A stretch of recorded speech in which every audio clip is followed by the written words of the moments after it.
আজকে কিন্তু 2000 টাকা মাসে ইনভেস্ট করেও কিন্তু একটা লোক কোটিপতি হতে পারে, হ্যাঁ, কিন্তু এই ডিসিপ্লিনটাকে মেনটেন করতে পারে।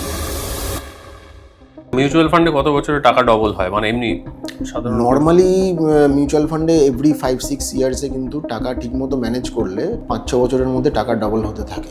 উইল আর এস্টেট প্ল্যানিং দু রকম কথা আমরা শুনতে পাই। এই দুটো জিনিস কি একই না আলাদা? না, এই দুটো জিনিস আলাদা। কেউ কারোর ওপর ডিপেন্ডেন্ট থাকছে ফাইন্যান্সিয়ালি, তাকে অবশ্যই উইল বা ওই ট্রাস্ট তৈরি করার দিকে অবশ্যই তাকে কনসাল্ট করা উচিত এবং করা উচিত। এই যে অ্যালিমনির যে গল্পটা, সেখান থেকে কি কোনোভাবে নিজেকে প্রোটেক্ট করা সম্ভব? ওই ট্রাস্ট তৈরি করেই সেটা সম্ভব। ওইখানে যদি করে রাখি সাপোজ, তো সেই টাকাটা কেউই নিতে পারবে না। আমরা ভাবি যে নমিনি মানেই সব। একমাত্র লাইফ ইন্স্যুরেন্সের ক্ষেত্রে যে নমিনি সেই টাকা পাবে। আদার দেন ব্যাংক এফডি হোক, মিউচুয়াল ফান্ড হোক, শেয়ার হোক, নমিনি মানেই যে তার কাছেই টাকা থাকবে যাবে, এর কোনো বাধ্যতামূলক নেই। সে হচ্ছে কেয়ারটেকার। আগেকার দিনে অনেকে উইল করেছেন যেটা সাদা কাগজের মতো একটা পেপার, মানে ওই ডেমি পেপার বা এই ধরনের পেপারে, সেখানে সই আছে, সাক্ষীর সই আছে এবং তার সই আছে, এবং সেটা যদি কেউ প্রবেট না নিয়ে থাকে, সে উইল কি ভ্যালিড? হ্যাঁ, একদম ভ্যালিড। একটা সাদা কাগজে, সিম্পল A4 সাদা পেপারে বা রুলটানা পেপারে কেউ নিজের লিখে উইল লিখে নিজে সই করে যায়, সেটাও ভ্যালিড। তুমি কি ওই রিয়েল এস্টেটে ইনভেস্ট করা সাজেস্ট করবে? আমি যদি 100 টাকা রোজগার করি সারা বছরে, তো সেই 100 টাকা থেকে বছরে 25 টাকার বেশি রিয়েল এস্টেটের পেছনে যায়, তাহলেই কিন্তু আমি নেওয়া উচিত। এর বেশি হয়ে গেলে একটুখানি রিস্ক হয়ে যায়। নিজেকে প্রোটেক্ট করতে হয়, নিজের সম্পত্তিকে প্রোটেক্ট করতে হয়, ভবিষ্যৎ প্রজন্মকে সুরক্ষা দিতে হয়, তাহলে অন্তত 5টা পয়েন্ট বলে দাও যেগুলো আমাদের ফলো করতে প্রথম হবে। হচ্ছে একটা সাদা কাগজ নিয়ে আগে লিখে ফেলা যে আমার এই জিনিসগুলো এরা পাবে যদি আমার।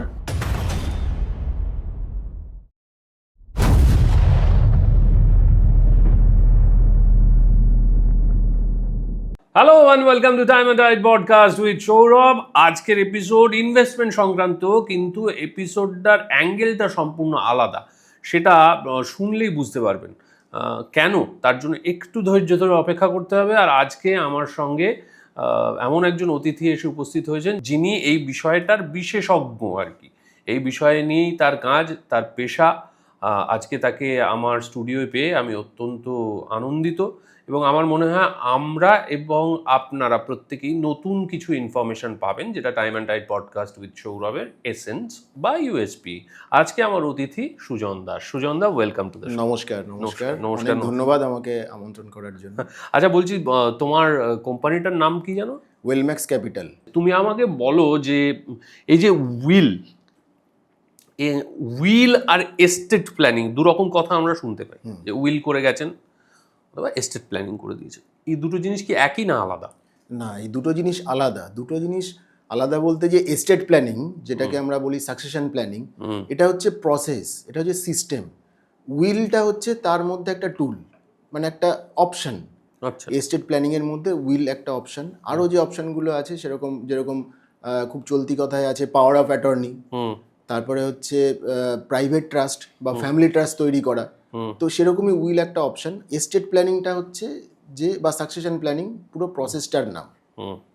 আচ্ছা, মানে এস্টেট প্ল্যানিং হচ্ছে পুরো প্রসেসটার নাম, মানে স্থাবর অস্থাবর সমস্ত কিছু নিয়ে, মানে আমি কিভাবে আমার যে অ্যাসেটগুলো রয়েছে সেটাকে আমি কিভাবে প্ল্যান করে কাকে কাকে দেব, কিভাবে দেব, তার আউটকামটা কিভাবে হবে, ডিফারেন্ট পারপাস ওয়াইজ, এই পুরো সিস্টেমটাকে বলা হচ্ছে এস্টেট প্ল্যানিং বা সাকসেশন প্ল্যানিং। উইল হচ্ছে তার একটা অপশন। আচ্ছা, আগে বলা হতো যে বয়স্ক মানুষরাই উইল করেন, এবং আমরা প্রচুর টিনেমায় দেখেছি উইল চেঞ্জ হয়ে গেছে, কোনটা জাল উইল, কোনটা আসল উইল অনেক সময় পরিবর্তনও করতেন। কিন্তু এখন দেখা যাচ্ছে অনেক ইয়াং ছেলেপুলে উইল করছে, এবং করা উচিত এই কারণে, বিকজ খুব রিসেন্টলি আমরা যখন কোভিডের সময় দেখেছি যে অনেক ইয়াং পেরেন্টস কিন্তু একসাথে মারা গেছেন। তার ছোট বাচ্চা, কারোর 5 বছর 10 বছর, মানে বিলো 18। তো এবারে ধরা যাক যে ওই হাজব্যান্ড এবং ওয়াইফের বেশ মোটা টাকার একটা লাইফ ইন্স্যুরেন্স পলিসি করা আছে। হয়তো আমি ধরে নিলাম 2 কোটি 4 কোটি টাকা।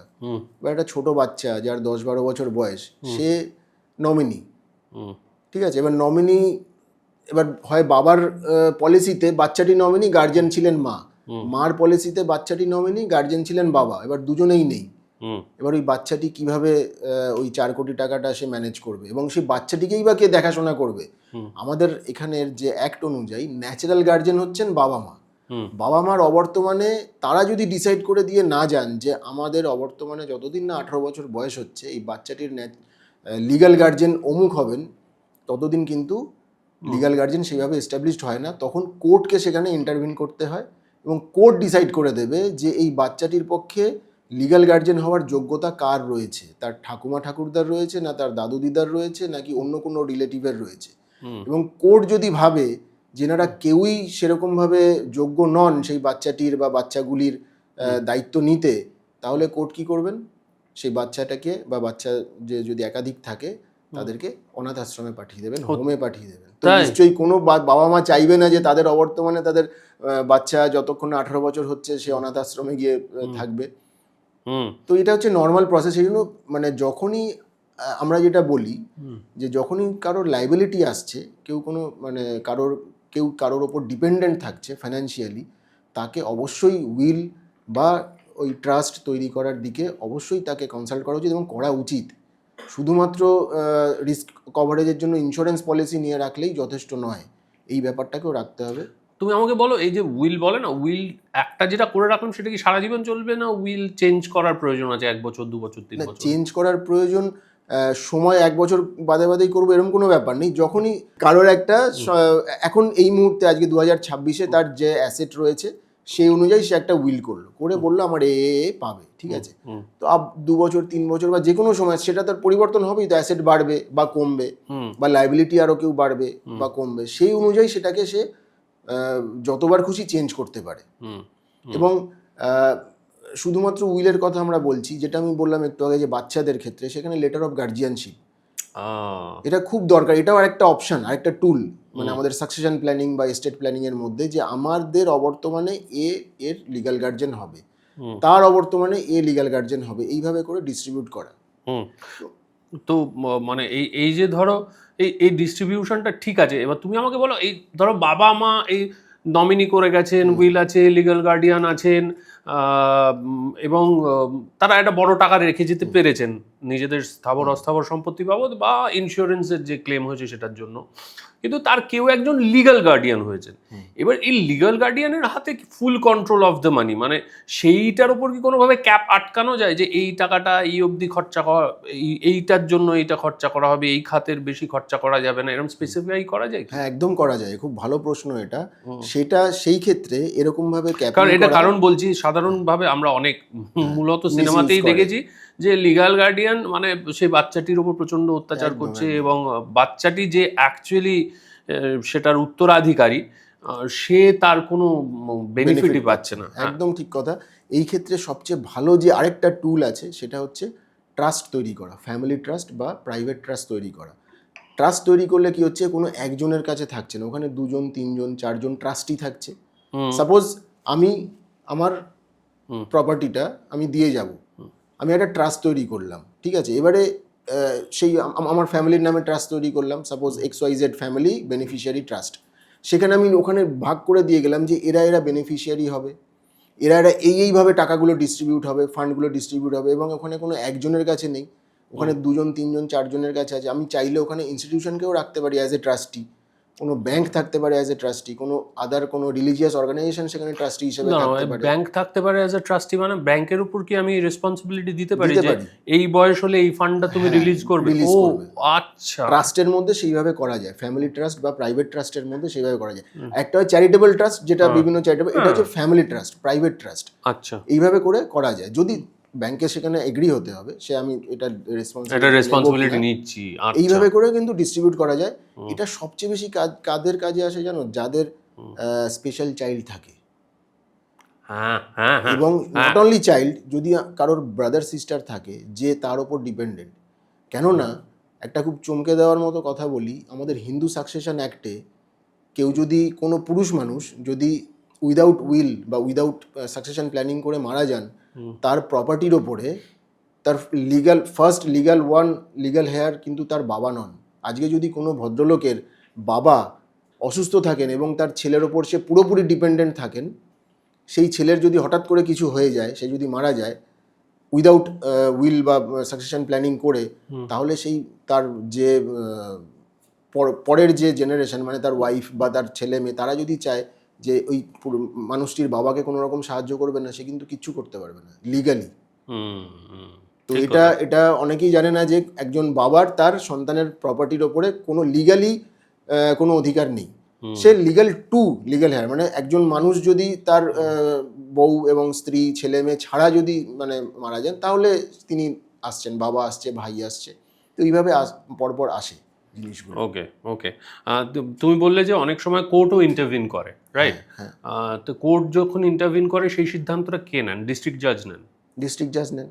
মানে তিনি কি এই দায়িত্বটা নিতে পারেন? হ্যাঁ, লিগালি, মানে আজকে যদি কোনো বাচ্চা, সে যদি 18 বছর না হয়ে থাকে, মাইনর থাকে, তার দায়িত্বকে নেবে না নেবে লোকাল থানা তখন ডিস্ট্রিক্ট জাজকে বলবে, সে তখন তার লিগাল গার্জেন যতক্ষণ না সে কাউকে ওটাকে ডিপ্লয় করছে। আচ্ছা, মানে সেক্ষেত্রে কি ডিস্ট্রিক্ট জাজের ওপর কোনো রকম মানে রেস্ট্রিকশন ইম্পোজড হবে যে কত ক্যাপ তিনি খরচা করতে পারবেন বা কিভাবে? না, সেরকম কোনো রেস্ট্রিকশন নেই। সেটা কি ফ্রি উইলে ডিসাইড করতে পারবেন যে ওই বাচ্চাটিকে তিনি কিভাবে লিগালি কিভাবে তাকে মানে করা যাবে। তখন ওই যেটা হয়, কোনো একটা হোমে তাকে পাঠানো হয় বাচ্চাটিকে। এবং মানে দিস ইজ ভেরি হার্ডশিপ, কিন্তু এটা অ্যাকচুয়াল ঘটনা। আজকে আমরা দেখেছি কোভিডের সময় প্রচুর মানুষ এরকম হয়েছে। আজকে সেই বাচ্চাগুলো কোথায়, কিভাবে তারা লালন পালন হচ্ছে এবং তারা কিভাবে রয়েছে। মানে আচ্ছা, তুমি আমাকে বলো, তার মানে এই প্রপার্টিটা যখন সে 18 বছর বয়স হবে তখন তাকে ফিরিয়ে দেবে স্টেট? তখন তাকে স্টেট ফিরিয়ে দেবে। এবং ততদিন যে কিভাবে আমরা জানি, হ্যাঁ, মানে যদি একটা বাড়ি যদি হয়, হ্যাঁ, এবং সেই বাড়িটা যদি আজকে কারোর, মানে ঈশ্বর না করুন, টাচুড 6 বছর বা 7 বছর বয়সে যদি কেউ দুর্ভাগ্যবশত তার পেরেন্টসদের হারায় এবং ওই বাড়িটা বন্ধ হয়ে পড়ে থাকে, তারপর সে 12 বছর পরে বাড়ির কিছু থাকবে না, কিছুই থাকবে না। এবং দখলও হয়ে যেতে পারে অন্য কেউ, মানে সেটা আজকে যার জন্য আমরা দেখতে পাচ্ছি এত লিগ্যাল ডিসপিউট কলকাতা শহর এবং সমগ্র ভারতবর্ষেও যদি আমরা ঘুরে দেখি, কত প্রপার্টি, কত বড় বড় বাড়ি, কত বড় ল্যান্ড, মানে ব্যাংকে তুমি জানো কত টাকা আনক্লেমড পড়ে আছে? Unclaimed 83,000, more than 83,000 crore unclaimed পড়ে আছে ব্যাংকে। ফিক্সড ডিপোজিট, সেভিংস অ্যাকাউন্ট, যেখানে কোনো কেউ ক্লেম করতে পারছে না বা কেস চলছে। মিউচুয়াল ফান্ডে প্রায় 4,000 কোটি টাকার কাছাকাছি আনক্লেমড পড়ে আছে। ইন্স্যুরেন্সে প্রায় 8,000 কোটি টাকার কাছাকাছি আনক্লেমড পড়ে আছে। শেয়ার ডিম্যাটে ওখানেও প্রায় মোর দ্যান 10,000 crore আনক্লেমড পড়ে আছে। যেগুলো এই তো আমরা যে সারা জীবন এত কষ্ট করছি, সকাল থেকে কাজ করছি, আমরা ওয়েলথ এনহ্যান্সমেন্টের জন্য এত কিছু প্ল্যানিং করছি, যে শেয়ারে রাখবো না মিউচুয়াল ফান্ডে রাখবো, কোথায় রাখবো, টাকা বাড়াবো, এসআইপি করবো, লামসাম করবো, গোল্ড কিনবো, সিলভার কিনবো, ল্যান্ড কিনবো, রিয়েল এস্টেট কিনবো। তারপরে কি হচ্ছে, প্রপারলি যদি আমরা এই এস্টেট প্ল্যানিংটা না করে যাই, এবং এটার কোনো বয়স নেই। আজকে একটা 30 বছর 25 বছরের ছেলেও সে শুরু করতে পারে যে আমার এটা যেটুকু হয়েছে আমার এইভাবে হবে, আবার তার অ্যাসেটের চেঞ্জ হলো এইভাবে হবে। তো তাহলে এত কষ্ট করে যে আমরা জিনিসটাকে তৈরি করছি, সেটা এইভাবে নষ্ট হয়ে যায়। এবং ট্রাস্টের আরেকটা ব্যাপার আছে, মানে আমি একটা ছোট্ট গল্প করে বলি, যে সাপোজ কোন একজন খুব নামকরা ব্যবসায়ী, সে 100 কোটি টাকার একটা প্রপার্টি বানিয়েছে, রাইট? তার একমাত্র ছেলে, সে ভাবছে যে আমার ছেলেকে আমি 100 কোটি টাকা দিয়ে যাব। সে দিয়ে গেলেন, মারা গেলেন, ছেলে বিবাহিত, ভদ্রলোক মারা যাওয়ার উইদিন 6 মাসের মধ্যে তার পুত্রবধূ ডিভোর্স ফাইল করলেন। ডিভোর্স ফাইল করে 100 কোটি টাকা থেকে 50 কোটি টাকা নিয়ে বেরিয়ে গেলেন। তাহলে সে স্বর্গে বসে দেখছে যে আমি আমার ছেলেকে 100 crore দিয়ে গেলাম, রাতারাতি 1 বছরও গেল না, আমার ছেলের অর্ধেক টাকা বেরিয়ে চলে গেল সম্পত্তি। এটাকেও কিন্তু প্রোটেক্ট করা যায়। আরেকটা ব্যাপার হচ্ছে, এখন যেভাবে জিনিস বাড়ছে, সাপোজ এটা আমি অন্যভাবে আরেকটা এক্সাম্পল দিতে পারি, যে ওই ভদ্রলোক হয়তো 100 কোটি টাকার প্রপার্টি, ছেলেকে 100 কোটি টাকা দিয়ে গেছেন, উনি মারা গেছেন, ছেলে একটা কোনো বড় বিজনেসে জড়িয়ে রয়েছেন, এবং সেখানে কোনো একটা স্ক্যামে তাকে ফাঁসিয়ে দেওয়া হয়েছে এবং তাকে 100 কোটি টাকার দেনার দায় পড়তে হয়েছে। তার ইমিডিয়েটলি সব টাকা ওয়েলথ চলে যাবে, জিরো, রাতারাতি। তো এগুলোকে প্রোটেক্ট করার জন্য কিন্তু রাস্তা হচ্ছে ওই ফ্যামিলি ট্রাস্ট বা প্রাইভেট ট্রাস্ট। যদি ওই ভদ্রলোক ওই 100 crore ওনার ফ্যামিলি বেনিফিশিয়ারি ট্রাস্টের মাধ্যমে রেখে দিতেন এবং ছেলেকে ওয়ান অফ দ্য ট্রাস্টই করতেন, এবং যে ট্রাস্ট এইভাবে তাকে পেমেন্ট করবে, তাকে টাকা দেবে, বা তার বিজনেস হোক বা তাকে হোক এইভাবে করবে, তো আজকে সেই ভদ্রলোক যদি দেউলিয়াও হয়ে যান, বা তার যদি এরকম ডিভোর্স কেস হয় বা কোনো রকমের হয়, তার থেকে যদি কেউ প্রপার্টি নিতে চায়, ওই ট্রাস্টের একটা পয়সাও কিন্তু তার, কেননা সে তার এটা নিজস্ব নয়, এটা ট্রাস্টের প্রপার্টি, সে প্রপার্টিটা এনজয় করছে কিন্তু ওন করছে না। তো যতক্ষণ না কেউ কোনো জিনিস ওন না করে, তার থেকে কেউ ছিনিয়ে নিতে পারবে না। ওকে, দিস ইজ ইন্টারেস্টিং। এটা আমরা রাজনৈতিক ক্ষেত্রেও দেখি যে সামনে একজন রয়েছেন মন্ত্রী, পেছন থেকে কেউ ব্যাপারটাকে, পাওয়ারটাকে পুরো পরিচালনা করছেন, ওন মানে উনি এনজয় করছেন কিন্তু ওন করছেন না, যেন তার দিকে কোনো রকম আজ যাবে না। তো এইভাবেও কিন্তু trust, private trust, family trust, এইভাবে কিন্তু অনেক রকম ভাবে প্রোটেকশন করতে পারে। এবার তুমি আমাকে বলো যে এটা ভীষণ কমন বিষয়, এবং কি হয় এখন দেখা যাচ্ছে যে অনেক সময় যখন কোনো দম্পতি ডিভোর্সড হচ্ছেন, সেপারেশন হচ্ছেন, তখন একটা অটোমেটিক ক্লেম চলে আসে যে স্ত্রী অনেক সময় অর্ধেক সম্পত্তির মালিকানা পেয়ে যান অ্যালিমনি হিসেবে। তো অনেক সময় কিন্তু দেখা গেছে যে সেটাকে ম্যানুপুলেট করে স্ত্রী ইচ্ছাকৃতভাবে এরকম ঘটনা ঘটিয়ে শুধুমাত্র সম্পত্তির জন্য, শুধু স্ত্রী কেন, স্বামীও অনেক ক্ষেত্রে হতে পারে, এই যে অ্যালিমনির যে গল্পটা, সেখান থেকে কি কোনোভাবে নিজেকে প্রোটেক্ট করা সম্ভব? ওই ট্রাস্ট তৈরি করেই সেটা সম্ভব, যে আমি একটা ফ্যামিলি ট্রাস্ট করে রাখলাম, আমার সমস্ত ম্যাক্সিমাম ওয়েলথ আমি ওখানে ট্রান্সফার করছি, ওখানে একটা ইনস্ট্রাকশন দেওয়া আছে যে আমি মাসে মাসে ওখান থেকে আমার এই খরচগুলো নেব, আমার ফ্যামিলির মেম্বাররা এই খরচগুলো নেবে। তো আমি ওইখানে যদি করে রাখি সাপোজ, তো সেই টাকাটা কেউই নিতে পারবে না, মানে ইন্ডিভিজুয়ালি, যতক্ষণ না সে ওই ট্রাস্টের মধ্যে থাকছে। কিন্তু সেক্ষেত্রে হাজব্যান্ড বা ওয়াইফ তারা কেউ কিন্তু মানে অনৈতিকভাবে বা ক্লেম করেই সেটা পাবে না, কারণ তার ব্যক্তিগত অ্যাকাউন্টে যা থাকবে সেটাই পাবে। আচ্ছা, ঠিক আছে। এটা এই ক্ষেত্রে আরেকটা জিনিস আছে, আমরা সবসময় ভাবি যে অ্যাসেট বলতে বা উইল করতে করতে টাকা পয়সা বা জমি বাড়ি ফ্ল্যাট, কিন্তু অ্যাসেটগুলোকে কতগুলো ভাগে আরও ভাগ করা যায়। যেরকম এখন সবচেয়ে বেশি যেটা অ্যাসেট, যেটা ছাড়া লোকের ঘুম হয় না, সেটা হচ্ছে সোশ্যাল মিডিয়া। তো সোশ্যাল মিডিয়াটাকেও আমরা বলি ডিজিটাল অ্যাসেট। এটা কিন্তু একটা সাংঘাতিক ব্যাপার যে আজকে আমার ফেসবুক, আজকে আমার ইনস্টাগ্রাম, আজকে আমার ইমেল, তার আইডি পাসওয়ার্ড, আমার অবর্তমানে ওটা কে হ্যান্ডেল করবে? একজন মানুষ মারা গেলেন, সে লিখে গেলেন যে আমি যখন মারা যাব আমার এই সোশ্যাল মিডিয়া অ্যাকাউন্টগুলো এই ভদ্রলোকের দায়িত্ব, সে এটাকে বন্ধ করবে। নাহলে তো এরকম আমরা দেখেছি lakh lakh social media account কিন্তু পড়ে আছে, যে মানুষগুলো আজকে পৃথিবীতে নেই, তাদের অ্যাকাউন্টগুলো রয়েছে, এবং সেগুলো কিন্তু মানে যারা মিসইউজ হয়ে যেতে পারে, হ্যাক হয়ে যেতে পারে, এবং হচ্ছেও তাই। এরকম আরেকটা ঘটনা আছে, আমার একজন ক্লায়েন্ট, খুব বড় বিজনেসম্যান, ওনার 2 ছেলে, বড় ছেলে এখানে ইন্ডিয়াতে থেকে বাবার সাথে বিজনেসে তাকে পুরো সাহায্য করছেন, কারখানা সামলাচ্ছে, ব্যবসা সামলাচ্ছে। ওনার ছোট ছেলে, উনি আমেরিকায় থাকেন, উনি ওখানে আইটি প্রফেশনাল, প্রচুর টাকা মাইনে পান, ওখানেই থাকেন, বাবার বিজনেসের উপর তার কোনো ইন্টারেস্ট নেই, ওখানে উনি ওয়েল এস্টাবলিশড। তো ভদ্রলোক মারা গেছেন, তো বড় ছেলে বাবার সমস্ত কাজকর্মের দিকে করছে, শ্রাদ্ধ শান্তির অনুষ্ঠান করছে, ছোট ছেলে আমেরিকা থেকে উড়ে এসছেন, কাজকর্ম করছেন, এই করতে করতে দিন 10 বেরিয়ে গেছে। 10 দিন বাদে দেখা যাচ্ছে বড় ছেলে যখন কারখানায় যাচ্ছে বা অফিসে যাচ্ছে বাবার বিজনেস সামলাতে, তখন সে দেখছে তার হাতে কিচ্ছু নেই। তার ছোট ছেলে ওই বাবার ইমেল আইডির পাসওয়ার্ডটা জানতেন, উনি ইমেল করে করে করে করে সব জায়গায় নিজেকে অথরাইজ করে দিয়েছেন। ব্যাংকের আইডি পাসওয়ার্ড, ব্যাংকের যে অ্যাকাউন্টের আইডি পাসওয়ার্ড জানতেন, সব জায়গায়, মানে উনি ডিজিটাল ব্যাপারগুলোর ইনফরমেশন ছিল, যেটা বড় ছেলের কাছে ছিল না। উনি গ্রাউন্ড লেভেলে কাজ করেছেন, আর উনি কিন্তু ওই জিনিসগুলোর ইনফরমেশন নিয়ে রেখেছিলেন, যার জন্য 10 দিনের মাথায় পুরো বিজনেসটা ছোট ছেলে টেক ওভার করে নিলেন, বড় ছেলে zero. Okay, in terms of business. তো এই ডিজিটাল অ্যাসেটটাও খুব ইম্পর্টেন্ট। এই যখন আমরা এস্টেট প্ল্যানিং করবো বা সাকসেশন প্ল্যানিং করবো, এই ডিজিটাল অ্যাসেটটাও থাকতে হবে। আরেকটা থাকে ইন্টেলেকচুয়াল অ্যাসেট, ইন্টেলেকচুয়াল প্রপার্টি, হ্যাঁ, যেটা কোনো সিনেমা বা কোনো নভেল, তার রয়্যালটি, তার এই যে বা গান মিউজিক, তার যে রয়্যালটিগুলো আসে, সেইটা কারোর অবর্তমানে, তখন সেটা কার কাছে যাবে। তো এই পুরো জিনিসগুলোকে কিন্তু প্ল্যান করতে লাগে। আচ্ছা, আমাদের এই পডকাস্ট কিসের আন্ডারে পড়বে? ধরো এটা digital asset plus intellectual asset. আচ্ছা, কেন এটার যা রিটার্ন আসবে বিভিন্ন সোশ্যাল মিডিয়া থেকে, তার আইডি পাসওয়ার্ড থেকে শুরু করে, এবং তার যে এটা আসছে, তো এটাও কিন্তু একটা প্ল্যানিং করে রাখা উচিত যে নেক্সট, মানে এটা তাহলে যদি আমি কোনো প্ল্যানিং না করে থাকি, আমার অবর্তমানে এটা কি হবে? এটা যে রেভিনিউ গেইন করবে বা কিছু করবে, আনক্লেমড পড়ে থাকবে, যদি না কারোর কাছে এটাকে তুমি মানে করে যাও যে ইনি হ্যান্ডেল করবেন এই জিনিসটা।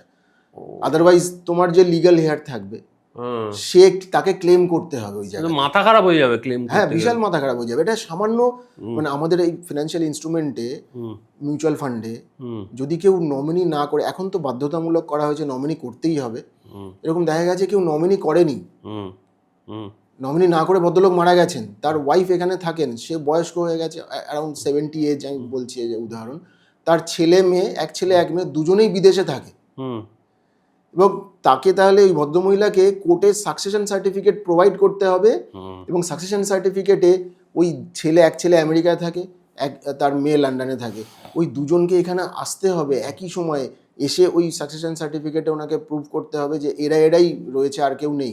তো এটা আজ প্রায় 4-5 বছর হয়ে গেল, এখনো অবধি করে উঠতে পারেননি। সামান্য যদি উনি নামটা নমিনেশনের জায়গায় ওয়াইফের নামটা লিখে দিতেন, ঝামেলাই চুকে যেত। ও আচ্ছা আচ্ছা আচ্ছা। আচ্ছা, আরেকটা নমিনেশনের যখন নাম উঠলো, আমি এটার একটা ছোট্ট ঘটনা বলে রাখি। আমরা ভাবি যে নমিনি মানেই সব, একমাত্র লাইফ ইন্স্যুরেন্সের ক্ষেত্রে যে নমিনি সেই টাকা পাবে। আদার দেন ব্যাংক এফডি হোক, মিউচুয়াল ফান্ড হোক, শেয়ার হোক, নমিনি মানেই যে তার কাছেই টাকা থাকবে যাবে, এর কোনো বাধ্যতামূলক নেই। সাপোজ আমি মিউচুয়াল ফান্ডের অ্যাকাউন্ট খুলেছি, ওখানে আমার লক্ষ লক্ষ টাকা জমিয়েছি, আমি ওখানে নমিনি করে রেখে গেলাম আমার ভাইকে, কথার কথা বলছি, আমার বোনকে নমিনি করে গেলাম, আমি চলে গেলাম উইদাউট উইল। তাহলে আমার স্ত্রী, আমার মা, আমার ছেলে মেয়েরা হচ্ছে ফার্স্ট ক্যাটাগরি 1, ফার্স্ট লেভেলের লিগাল হেয়ার। তো আমার কিন্তু টাকাটা আমি মারা যাওয়ার পরে নমিনি হিসেবে আমার ভাইয়ের কাছে বা বোনের কাছে, যাকে আমি করেছি তার কাছে চলে গেল। সে হচ্ছে কেয়ারটেকার। এরা যখন দেখবে যে সাপোজ আমি বলছি 10 লক্ষ টাকা মিউচুয়াল ফান্ডের এই নমিনি, ওর কাছে টাকা চলে গেছে, ওরা তখন তাকে ক্লেম করবে এবং সে বাধ্য হবে তাকে টাকাটা ফিরিয়ে দিতে। আচ্ছা আচ্ছা, দিস ইজ ভেরি ইন্টারেস্টিং। ইন্স্যুরেন্সের ক্ষেত্রে কেন হয় না? কেন ইন্স্যুরেন্সের শুরুতেই থাকে যে নমিনি হবে তাকে ইন্স্যুরেবল ইন্টারেস্ট থাকতে হবে, তাকেই নমিনি করা যায়। যে ওই ভাই বোন বন্ধু বান্ধবকে নমিনি করা যায় না, সেই ক্ষেত্রে ইন্স্যুরেন্সের নমিনি যে আছে সেই পাবে। আদার দেন জায়গায় নমিনি হচ্ছে শুধুমাত্র কেয়ারটেকার। নমিনি হচ্ছে তবুও একটা রাস্তা থাকে, কেন নমিনি না থাকলে আরো প্রবলেম। হ্যাঁ, মানে অন্তত একজন কেয়ারটেকার আছে, থ্রু দ্যাট যেটা ব্যবহার করে অন্তত গেটওয়ে পাওয়া যাবে। না হলে প্রায় মোর দ্যান 1 লক্ষ কোটি টাকার উপর আনক্লেমড হয়ে বিভিন্ন ফিনান্সিয়াল ইনস্ট্রুমেন্টে পড়ে রয়েছে, ভাবা যায়? মাই গড, মানে তুমি একটা মানে এক্সঅরবিটেন্ট আছে মানে অ্যামাউন্ট বলছো। তুমি আমাকে আরেকটা জিনিস বলো যেটা খুব কমনলি শুনে এসেছি, হোয়াট ইজ প্রোবেট?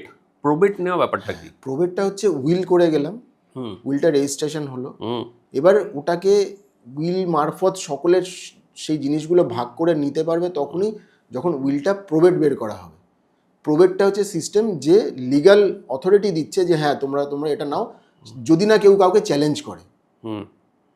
চ্যালেঞ্জ করলে তখন প্রোবেটটা থাকলে কেউ চ্যালেঞ্জ করতে পারবে না উইলের ব্যাপারটাকে।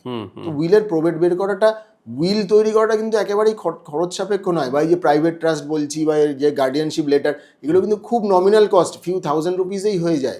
ট্রাস্ট যে বলে অনেক টাকা লাগে, 30-40-50 হাজার টাকা লাগে ট্রাস্ট বানাতে। না না, অত টাকা লাগে না, অত টাকা লাগে না। অ্যাপ্রক্সিমেটলি 15 to 20,000 এর মধ্যে ট্রাস্ট তৈরি হয়ে যায়। আচ্ছা, আর নর্মাল উইল করতে গেলে কত টাকা? নর্মাল উইল করতে গেলে যেটা লয়ারের ফিস যেটুকু লাগে বা সেটা রেজিস্ট্রেশন করতেও খুব নমিনাল খরচা লাগে, কিন্তু প্রোবেট বের করতে গেলে একটা কস্টিং লাগে, তার যে অ্যাসেট অনুযায়ী সেটার একটা। আচ্ছা, আমাকে বলো যে প্রোবেটটা কখন নেওয়া হয়? প্রোবেটটা মানে ধরো উইল আছে, আমার বাবা উইল করে গেছেন আমার নামে, বাবা চলে গেছেন, এবার প্রোবেটটা নিতে হবে। এই প্রোবেটটা কি মানে আগে থেকে, প্রথমত বলো উইল কি রেজিস্টার করতে হয়? কম্পালসারি নয়, রেজিস্টার করলে ভালো, কিন্তু তার মানে যদি কেউ উইল রেজিস্টার না করে সেক্ষেত্রেও কোনো রকম প্রবলেম কিন্তু নেই, সেই অনুযায়ী কিন্তু ভাগ হবে। এবারে হচ্ছে প্রোবেটটা কিন্তু শুরুর দিকে মানে কখনই দরকার পড়ে যদি না কেউ কাউকে চ্যালেঞ্জ করে। উইল অনুযায়ী যারা বেনিফিশিয়ারি রয়েছে তারা যদি নিজেদের মধ্যে মিউচুয়ালি আন্ডারস্ট্যান্ডিং করে সেই জিনিসটা ভাগ করে নিয়ে নেয়, তাহলে কিন্তু প্রোবেটটা না বের করলেও চলে। কিন্তু প্রোবেটটা এই কারণে লোকে বের করে রাখে যে ভবিষ্যতে যদি কেউ না কেউ ওটাকে চ্যালেঞ্জ করে না, এটা ঠিক নয়, এটা ভুল নয়, ওই জন্য প্রোবেট বের করে রাখলে ওটা কমপ্লিট হয়। প্রোবেট বের করাতে কিন্তু একটু খরচা সাপেক্ষ আছে, ব্যয় সাপেক্ষ। আচ্ছা, আরেকটা জিনিস বলো যে ধরো সাধারণভাবে অনেক সময় আগেকার দিনে এটা হতো, এখন হয়তো অনেক মানুষ অ্যাওয়্যার হয়েছে, কিন্তু আগেকার দিনে অনেকে উইল করেছেন যেটা সাদা কাগজের মতো একটা পেপার, মানে ওই ডেমি পেপার বা এই ধরনের পেপারে উইল করা, সেখানে সই আছে, সাক্ষীর সই আছে এবং তার সই আছে, এবং সেটা যদি কেউ প্রোবেট না নিয়ে থাকে সে উইল কি ভ্যালিড? হ্যাঁ, একদম ভ্যালিড। একটা সাদা কাগজে সিম্পল A4 সাদা পেপারে বা উল্টানা পেপারে কেউ নিজের লিখে উইল লিখে নিজে সই করে যায়, সেটাও ভ্যালিড। ও, স্ট্যাম্প পেপারেই হতে হবে, এবং উকিলেরকে সেখানে ছাপ দিতে হবে, স্ট্যাম্প দিতে হবে, কোর্টের জাজের, এসব কিচ্ছু লাগে না। আচ্ছা, সিম্পল সাদা কাগজে লিখে গিয়ে নিজের সই করে যাওয়া গেলেও হবে। কিন্তু যেটা বললাম যে ভবিষ্যতের কমপ্লিকেশন এড়ানোর জন্য এই জিনিসগুলোকে হ্যাঁ, মানে যতটা একজন উকিলকে রাখতে হয়, একজন সাক্ষীকে রাখতে হয়, এখন তো কেউ ক্যামেরাও রাখে, একজন ডাক্তারকে রাখতে হয়, যাতে কিনা ভবিষ্যতে কেউ মানে যত প্রপার্টি বাড়বে বা কমপ্লিকেশন আসবে এবং অনেক ভাগিদার থাকবে, তখন এই সাবধানতাগুলো অবলম্বন করা উচিত, যাতে কিনা পরবর্তীকালে ওই কেউ কাউকে চ্যালেঞ্জ করলো, ক্লেম করলো, এবার সেটা ব্যাস প্রপার্টি চলছে বছরের পর বছর। এই যে ডিসপিউটেড প্রপার্টি, ধরো সেন্ট্রাল অ্যাভিনিউ দিয়ে যখন আসি আমি দেখতে পাই প্রচুর বড় বড় বাড়ি যেগুলো ভঙ্গুর অবস্থায় রয়েছে, দোজ আর প্রাইম প্রপার্টিজ, মানে কিন্তু সেগুলোর বোধহয় সাকসেশনের অভাবের জন্য এই কেস চলছে, কেউ কাউকে চ্যালেঞ্জ করে দিয়েছে, কেউ কোনো স্টে অর্ডার দিয়ে দিয়েছে। তো প্রপারলি যদি মানে আরও বেটারভাবে, তখন তো আজ থেকে সেগুলো হয়তো 20, 30, 40, 50 বছর আগে সেগুলোর উইল তৈরি হয়েছে। এখনের মতো অত কমপ্লিকেশন বা এত জিনিস লোকে ভাবেনি যে আমি ক্যামেরার সামনে ভিডিও করে রেখে দেবো যে না এই নয়, কেন অনেক রকমভাবে চ্যালেঞ্জ করা যায় না, যে উইলটা তাকে করানো হয়েছে সে মানসিকভাবে ঠিক ছিল না, বা তাকে প্রেশারাইজ করে করা হয়েছে। মানে চ্যালেঞ্জের তো কোনো যে কোনো কিছুকে তার কোনো অজুহাত, কিন্তু আমাদের যা লিগ্যাল সিস্টেম যা স্লো প্রসেসে এগোয় চলছে বছরের পর বছর, সেগুলোকে প্রোটেক্ট করার জন্য এখন এতগুলো প্যারামিটারকে ধরে দেখে বুঝে করে নেওয়া হচ্ছে, যাতে যতটা কম সম্ভব এইগুলোকে, এই ডিসপিউটগুলোকে মানে এড়ানো যায় আর কি। আর একটা জিনিস বলো, এটা বলা হতো ছোটবেলা থেকে শুনে আসছি, স্ত্রীধন, গয়না, সোনার গয়না, এই সোনার গয়না কি অ্যাসেটের মধ্যে পড়বে? মানে এটাও কি উইলের মধ্যে অন্তর্ভুক্ত করে? সমস্ত কিছু। আজকে একটা মানুষ তার কাছে যা যা রয়েছে এটা ফিজিক্যাল অ্যাসেটে পড়বে, ল্যান্ড, প্রপার্টি, রিয়েল এস্টেট যা রয়েছে, সোনা গয়না, তার মানে যাবতীয় কিছু সবগুলো তার মানে একদম যেগুলো স্থাবর সম্পত্তি যেটাকে বলে তার মধ্যে পড়বে। একটা ফিনান্সিয়াল অ্যাসেট, একটা এই অ্যাসেট, একটা যেটা বলে ইন্টেলেকচুয়াল অ্যাসেট, ডিজিটাল অ্যাসেট, এইভাবে করে ভাগ করে করে পুরো ব্যাপারটা। তো আমাদের কাজটা মেনলি কিন্তু ওটাই, মানে আমি তো উকিল নই, আমি লয়ার নই, তো একজন ক্লায়েন্টের সাথে ডিসকাস করে তার কি কি আছে তার সেগুলোকে প্ল্যান করা, লিস্ট আউট করা, এটা করে নিয়ে গিয়ে একজন লয়ারকে কাছে গেলে তার পক্ষে ড্রাফটিং করাটা ইজি হয় এবং লিগ্যাল প্রসিডিওর এবং কমপ্লায়েন্সেসগুলো দেখাটা সুবিধা হয়। তাহলে তুমি আমাকে বলো, যদি আমাকে নিজেকে প্রোটেক্ট করতে হয়, নিজের সম্পত্তিকে প্রোটেক্ট করতে হয়, ভবিষ্যৎ প্রজন্মকে সুরক্ষা দিতে হয়, তাহলে অন্তত 5টা পয়েন্ট বলে দাও যেগুলো আমাদের ফলো। প্রথম হচ্ছে একটা সাদা কাগজ নিয়ে আগে লিখে ফেলা যে আমার এই জিনিসগুলো এরা পাবে, যদি আমি যখন মানে অবভিয়াসলি আমি তোমার নাম করে বলছি যে এই জিনিসগুলো পাবে। একটা সিম্পল আজকেই বাড়িতে গিয়ে একটা সাদা কাগজে লিখে রাখা, অ্যাটলিস্ট তো ওটা থাকবে সই করে, এবং সেটা একটা বাড়ির কাউকে বলতে একটা ভিডিও করে রাখতে হবে, একটা স্টিল ছবি যে আমি সুস্থ মস্তিষ্কে এটা লিখেছি, আচ্ছা ওই সজ্ঞানে লিখেছি, এটা অ্যাটলিস্ট করে রাখা। তারপরে আস্তে আস্তে আস্তে আস্তে করে বাকি যে প্রসেসগুলো আছে সেগুলোকে একজন ফাইন্যান্সিয়াল অ্যাডভাইজার বা যারা এগুলো প্ল্যানার আছে তার সাথে ডিসকাস করে একজন ভালো লয়ারের কাছে গিয়ে স্টেপ বাই স্টেপ জিনিসগুলোকে আরো ম্যাচুরিটি, আরো বেটার ভাবে নথিবদ্ধ করে রাখা। কিন্তু ইমিডিয়েটলি কেউ যদি চায় এক্ষুনি একটা সাদা কাগজে লিখে সই করে কিন্তু এটা করে রাখতে পারে, সেটা হলে অ্যাটলিস্ট ওই নেই মামার চেয়ে কানা মামা ভালো, ওই রকম টাইপের, অ্যাটলিস্ট তোর লেখাটা তো রইলো। এবার সেটাও কিন্তু যথেষ্ট ভ্যালিড, সেটাও যথেষ্ট। এইটা আমার খুবই মানে ইন্টারেস্টিং লাগলো যে মানে সাদা কাগজে অনেক সময় বলে না সাদা কাগজ ওসব দিকে কিছু হবে না ভাই, মানে এটা আমি মানে অনেক জ্ঞাতিদের পারস্পরিক ঝগড়ার মধ্যে এই টপিক শুনেছি যে ও তো সাদা কাগজে লেখা, ওর কোনো ভ্যালু নেই। ওই জন্য অবশ্যই ভ্যালু আছে। এবার যেটা বললাম কেউ যে এরকম চ্যালেঞ্জ হবে, কিন্তু অ্যাটলিস্ট একটা বেসিস আছে, মান্যতা পাবে একটা লেভেল অবধি। এবার তুমি আমাকে বলো যে এটা একটা দিক গেল, এবার একটু অন্য দিকগুলোতে আসি। তুমি আমাকে বলো যে ধরো একজন খুব অল্প বয়সে যদি তার পিতামাতা বা গার্ডিয়ানকে হারায়, সেক্ষেত্রে তার যে এই টাকা পয়সাটা যদি সেটাকে আমি ইনভেস্ট করাতে চাই, মানে এই টাকাটা ফেলে রাখলে টাকাটা খুব স্লোলি বাড়বে বা কনস্ট্যান্ট থাকবে, কিন্তু ছেলে বা মেয়েটা যখন 18 বছর বয়সে পৌঁছবে সেই দীর্ঘ সময়ের পর ইনফ্লেশন এবং অন্যান্য কারণে টাকাটা ভ্যালুটা কমে যাবে, তার যেটা প্রয়োজন ছিল সেটা হয়তো প্রয়োজনটা মিটবে না। এইটাকে কোনোভাবে ইনভেস্টমেন্টের মধ্যে কিভাবে জুড়ে দেওয়া যায়? ওইভাবে যদি আমি উইলের মধ্যে লিখে রাখি, বা বেটার হচ্ছে ট্রাস্টের মধ্যে লিখে রাখলে, ট্রাস্ট ওই টাকাটা ইনভেস্ট করছে এবং সেক্ষেত্রে কিন্তু ট্রাস্ট নানা রকম ট্যাক্স বেনিফিটও পাবে। নর্মাল একটা ইন্ডিভিজুয়াল লোকের নামে করলে পরবর্তী ক্ষেত্রে যে ক্যাপিটাল গেইন ট্যাক্স বা বিভিন্ন রকম ট্যাক্সেস আছে, যদি আমি ট্রাস্টের নামে করে রাখি, যে সাপোজ আমি একটা অমুক চক্রবর্তী ফ্যামিলি বেনিফিশিয়ারি ট্রাস্ট, এবার সেখানে আমি বেনিফিশিয়ারি ঠিক করে দিলাম যে এরা বেনিফিশিয়ারি হচ্ছে, যতদিন না হচ্ছে, সাপোজ সে বেনিফিশিয়ারি হবে আমি লিখেছি 5 বছর বাদে, 10 বছর বাদে, 15 বছর বাদে, ততদিন ট্রাস্টের কাছে যা অ্যাসেট থাকবে সে মিউচুয়াল ফান্ড বা শেয়ার মার্কেট বা বন্ড বা এফডিতে ইনভেস্ট করতে পারবে ট্রাস্টের টাকাটা। এইভাবে করে তার বয়ানটাতেই লেখা রইলো। তো ট্রাস্ট কিন্তু সেই রকমভাবে ইনভেস্টমেন্টগুলো করে রাখতে পারবে, এবং পারলে সে কিন্তু অনেক রকম ট্যাক্স বেনিফিটও পাবে। ইন্ডিভিজুয়ালের যা ট্যাক্স লাইবিলিটিস আছে, ট্রাস্টের ক্ষেত্রে কিন্তু ট্যাক্স লাইবিলিটি সেক্ষেত্রে অনেক কিছু ট্যাক্স বেনিফিট পাবে ট্রাস্ট। তো এরকমভাবে কিন্তু করে রাখা যায়। উইলে লিখে গেলে তাহলে ইন্ডিভিজুয়াল নামে ইনভেস্টমেন্ট হচ্ছে, সেক্ষেত্রে কিন্তু সে করতেই পারে, ইনভেস্ট করে রাখলো। কিন্তু যখন তার ম্যাচুরিটি আসছে বিভিন্ন রকম ট্যাক্সের আওতায়, সেটা কিন্তু পড়ে যাচ্ছে। আমরা ইদানিংকালে সাধারণ মানুষ অনেকগুলো জিনিস নিয়ে খুব চিন্তায় ভুগি। তার মধ্যে একটা হচ্ছে নিজেদের ইনকাম ট্যাক্স রিটার্ন ফাইল করা। কিভাবে বেটার কি বলবো ইনকাম ট্যাক্স ফাইল করা যায় যাতে আমার ট্যাক্স একটু কম পড়ে?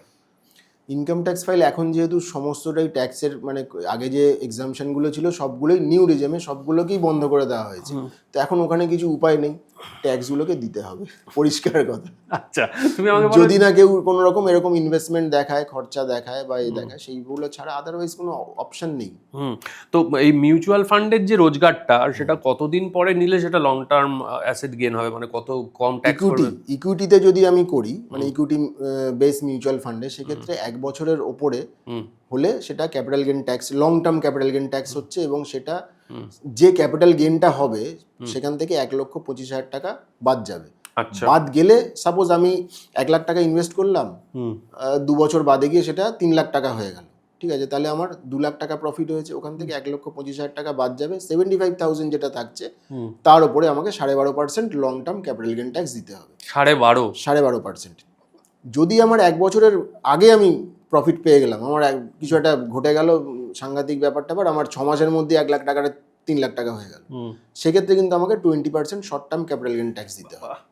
আর যদি ডেট ফান্ডে থাকে, মানে যেখানে ইকুইটির নেই, সেক্ষেত্রে কিন্তু 3 বছর বাদে গেলে long term capital gain tax হচ্ছে, 3 বছরের মধ্যে হলে short term capital gain tax হচ্ছে, ডেট বা রিয়েল এস্টেট প্রপার্টির ক্ষেত্রে। মানে 12.5% ট্যাক্স কেটে নেবে লং টার্ম। বাবা রে বাবা, তাহলে আর থাকলো কি? তাহলে আচ্ছা, এফডি ভার্সেস এই যে মিউচুয়াল ফান্ড যে বলা হয়, এফডির ক্ষেত্রে এখন 7.5-8% পাওয়া যায়, আর এফডিতে বোধ হয় ওই একটা টিডিএস কাটে। হ্যাঁ, সেটা 10% টিডিএস। ওটাই ডিফারেন্স। ডেট মিউচুয়াল ফান্ডের যদি আমি ধরি, সেখানেও ওই একই ইনস্ট্রুমেন্টে ইনভেস্ট করছে, ব্যাংক ফিক্সড ডিপোজিট নিয়ে যে জায়গায় ইনভেস্ট করছে, মিউচুয়াল ফান্ডের ডেট মিউচুয়াল ফান্ডও সেই জায়গাতেই ইনভেস্ট করছে, কিন্তু ডিফারেন্সটা হচ্ছে যে ওখানে আমার এক্সট্রা ব্যাংক টিডিএস, মানে ট্যাক্স ডিডাকশন অ্যাট সোর্স কেটে নিচ্ছে, ওখানে কোনো টিডিএস নেই, টিডিএস এর ব্যাপারই নেই। ওখানে আসার পরে যার যা এতে পড়ছে, ট্যাক্স স্ল্যাবে পড়ছে, সেই অনুযায়ী তাকে ট্যাক্স দিতে হবে। এটা ডিফারেন্সটা হয়ে যায়। কিন্তু যদি একটু বড় অ্যামাউন্ট থাকে, 10%টা কিন্তু অনেকটাই, হ্যাঁ, অনেক টাকা। টিডিএসটা পরে ক্লেম করা যেতে পারে, করা যায় ট্যাক্স ফাইলিং করে, কিন্তু ডিফারেন্সটা এই যে 12.5% কাটবে, এটা তো আর ক্লেম করতে পারবো না, এটা ইকুইটির ক্ষেত্রে। মানে তো এই 12.5% গয়া খতম গয়া। প্রপার্টির ক্ষেত্রে যেটা হয়, প্রপার্টিতে যদি হয়, সেখানে আমি বিভিন্ন বন্ড থাকে, গভর্নমেন্ট বন্ড আছে, আরইসি বন্ড, পিএফসি বন্ড, সেগুলো 54 ইসি ক্যাপিটাল গেইনস এর বন্ড, সেখানে আপ টু 50 লাখস অবধি, মানে সাপোজ আমি একটা প্রপার্টি কিনেছিলাম কিছু বছর আগে, 5 বছর আগে, 50 লাখ টাকা দিয়ে, সেটা এখন প্রপার্টিটা আমি বিক্রি করে দিলাম, আমি 1 কোটি টাকা পেলাম। তো ওই 50 লাখ টাকাটা আমি ওই ক্যাপিটাল গেইন বন্ডসে 5 বছরের জন্য ইনভেস্ট করে রাখতে পারি। রাখলে তাহলে ওটার উপর আমাকে আর ক্যাপিটাল গেইন ট্যাক্স দিতে হবে না। 5 বছর বাদে যখন ওর ম্যাচুরিটিটা আমি পাবো, ওটা টোটালটাই ট্যাক্স। এইটা একটু পরিষ্কার করে বলো, এতে ভালো লাগলো আমার, অনেকক্ষণ পর একটা ভালো জিনিস পেয়েছি। হ্যাঁ বলো। তো সাপোজ আমি একটা প্রপার্টি কিনেছিলাম 50 লাখ দিয়ে 5 বছর আগে, আজকে আমি সেটাকে বিক্রি করলাম 1 কোটি টাকা। না, আমি আর একটু হরাইজন গুলো বাড়াই, হ্যাঁ, তাহলে আরো প্র্যাকটিক্যাল হয়। 5 বছরে তুমি হয়তো পারো শোধ করতে, তোমার প্রচুর রোজগার, তুমি প্রচুর মাল কামাও, কিন্তু আমরা যারা সাধারণ মানুষ, মধ্যবিত্ত মানুষ, আমরা একটা ফ্ল্যাট কিনলে ধরে নিলাম আমরা একটা 12 বছরের হরাইজন, 12 বছরের হরাইজন, আমি একটা 30 লাখ টাকার ফ্ল্যাট কিনেছি, ঠিক আছে। এই 12 বছর কমপ্লিট হওয়ার পর 30 লাখটা খুব কষ্ট করে বেড়ে টেড়ে 40 লাখ হয়েছে, তার মানে আমি 10 লাখ টাকা প্রফিট করছি। এবার এই 10 লাখ টাকা এই বেচার পর আমাকে কি করতে হবে? 10 লাখ টাকাটা যে প্রফিট হলো, এবার প্রফিটটা হয়েছে কিন্তু 12 বছর ধরে, এখানে একটা ইন্ডেক্সেশন বেনিফিট নিতে হয় যখন ক্যালকুলেশনটা হবে, যে প্রপার্টিটার আগে 12 বছর আগে আমি 30 লাখ টাকায় তুমি কিনেছো প্রপার্টিটা, ওই সময় ওই এরিয়ায় প্রপার্টির ইন্ডেক্স কত ছিল, ঠিক আছে, তো ওটা ন্যাচারালি তো একটা ইনফ্লেশন রেট হয়েছে। সাপোজ দেখা যাচ্ছে যে ওই অনুযায়ী আজকের দিনে দাঁড়িয়ে 12 বছর বাদে ওই প্রপার্টিটা যদি কেউ কিনতে যায়, নর্মালি হচ্ছে ওটার দাম যেটা 30 লাখ ছিল, এখন ওটার ভ্যালু ইনফ্লেশন ওয়াইজ ওই ইন্ডেক্সেশন ওয়াইজ বেড়ে গিয়ে সাপোজ 35 লাখ টাকা হয়েছে। কিন্তু তুমি প্রপার্টিটা সেল করছো, কাউকে একটা ভালো পার্টি পেয়েছো, তাকে 40 লাখ টাকায় সেল করছো, মানে 5 লাখ টাকা এক্সট্রা গেন করছো। তখন কিন্তু 10 লাখ টাকা তোমার ক্যাপিটাল গেন হবে না, তখন হবে 5 লাখ টাকা। ওকে, মজার ব্যাপার হচ্ছে ওটা। এবার ওই 5 লাখ টাকার উপরে তোমাকে ক্যাপিটাল গেন ট্যাক্স দিতে হবে। এবার না, আমি সেটাও দিতে চাইছি না, তখন ওই 5 লক্ষ টাকাটা ওই ক্যাপিটাল গেন 54 ইসি বন্ডে ইনভেস্ট করে দিলে তুমি 5 বছরের জন্য। আরইসি আছে, পিএফসি আছে, মানে ব্যাংকের থ্রু দিয়ে করা যায়? না, হ্যাঁ, ব্যাংকের থ্রু দিয়ে করা যায়, সব ইনস্টিটিউশন আছে সেখান থেকে করা যায়, বা তোমাদের বললেও করা যায়। তো ওই 54 ইসি বন্ডে ইনভেস্ট করে দিলে ওটা 5 বছরের জন্য করতে হয়। আগে হ্যাঁ লক, ইয়ারলি ইন্টারেস্ট দেয়, ইয়ারলি ইন্টারেস্ট খুবই কম, অ্যারাউন্ড এখন বোধহয় 5.5% মতো আছে। ওই ইন্টারেস্টটা ট্যাক্সেবল, কিন্তু ওই যে টাকাটা 5 বছর বাদে যখন ওই 5 লাখ টাকাটা ম্যাচুরিটি হয়ে আসলো, ওটা টোটাল তোমার ট্যাক্স ফ্রি হয়ে গেল, ওর ওপর আর ক্যাপিটাল গেন ট্যাক্স দিতে হলো না। তাহলে এই হচ্ছে ব্যাপার, মানে এই নয় যে আমি যেটুকু প্রফিট করলাম পুরোটাই আমার ক্যাপিটাল গেন ট্যাক্স, ওখানে ইন্ডেক্সেশন বেনিফিট, নর্মাল যে ইনফ্লেশন রেটে যে প্রপার্টিটার ভ্যালু বেড়ে গেছে সেটাকেও ওর থেকে মাইনাস করে দেওয়া। আরও কয়েকটা ইনফরমেশন দিই, ওই যে প্রপার্টিটা তোমায় মেনটেন করতে যা যা খরচ তুমি দিয়েছো, যে কর্পোরেশন ট্যাক্স দিয়েছো বা যাই, সেগুলো সব ওখান থেকে কিন্তু মাইনাস হয়ে যাবে। আর যে মেইনটেনেন্স কি মাইনাস হয়? মেনটেনেন্স যদি তুমি প্রপার বিল বা ডকুমেন্টেশন থাকে সেটা মাইনাস হবে, কর্পোরেশন যে ট্যাক্স দিয়েছো সেগুলো মাইনাস হবে, হওয়ার পরে যে টাকাটা রইলো ওইটার ক্যাপিটাল গেন ট্যাক্স হিসেবে মানে মান্যতা পাবে, এবং সেক্ষেত্রে তুমি ওটাকে ইনভেস্ট করে দিলে 5 বছর বাদে ওটাও ট্যাক্স। এইবার দ্য গোল্ডেন কোয়েশ্চেন, ধরো আমার কাছে 100 টাকা রয়েছে, উদ্বৃত্ত টাকা, এটা তোমাকে দিয়ে বললাম এটা একটু ম্যানেজ করো, তুমি কিভাবে ভাঙবে সেটাকে?